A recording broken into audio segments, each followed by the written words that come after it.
moon is in Scorpio today, but Venus, the love planet, enters Sagittarius. It's hard to know when we're serious or when we're kidding. I'm Jeff Jower.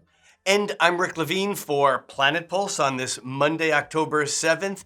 I think we know the difference, and here's what I think what happens is we have the moon in Scorpio. We have Saturn in Scorpio. We have Mercury in Scorpio. We've had Venus in Scorpio until today. And this is the part of us that really has a point of view, knows exactly, what we want and what we're going to do to get it. We may not be able to put everything out in the open, but we have definite feelings wrapped around it.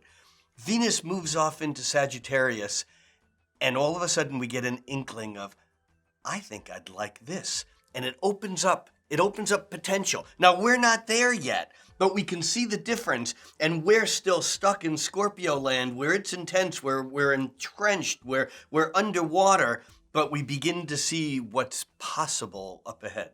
Yeah, but I think that's what sets up the contrast and the confusion. As one who has the moon in Scorpio, sometimes I don't even know whether I'm teasing in a playful way or in a destructive way.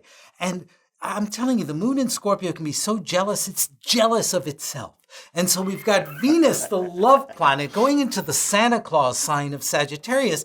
And there's still another element. What Mars and Uranus are doing, I think, makes our own motivations confusing. Yeah, and again, maybe it's just a question of semantics, or maybe we're just playing out the energy, because on one hand, that Scorpio has that point of view, it's not going to lose it.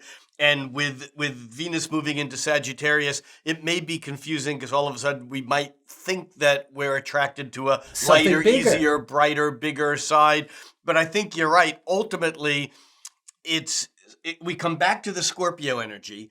Scorpio's two key or ruling planets are Mars and Pluto. And today, Mars is heightened. It was engaged with Pluto just a couple days ago, and today it's engaged with Uranus. So it's engaging that intense energy. And I think that, again, we see what's possible, but there's no way we can free ourselves to get there yet. Exactly, because Mars is action. And even though Mars in Leo is pretty intentional, underscoring the intentionality of the fixed moon and other planets in Scorpio, its odd angle with crazy electrifying Uranus can mean we head in one direction and suddenly find ourselves in another.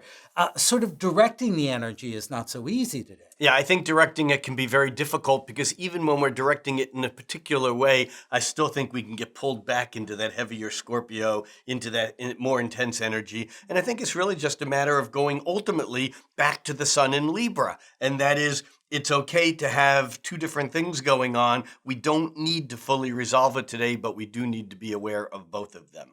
I'm Rick Levine. And I'm Jeff Jower, inviting you to join Rick and me here every day for Planet Pulse.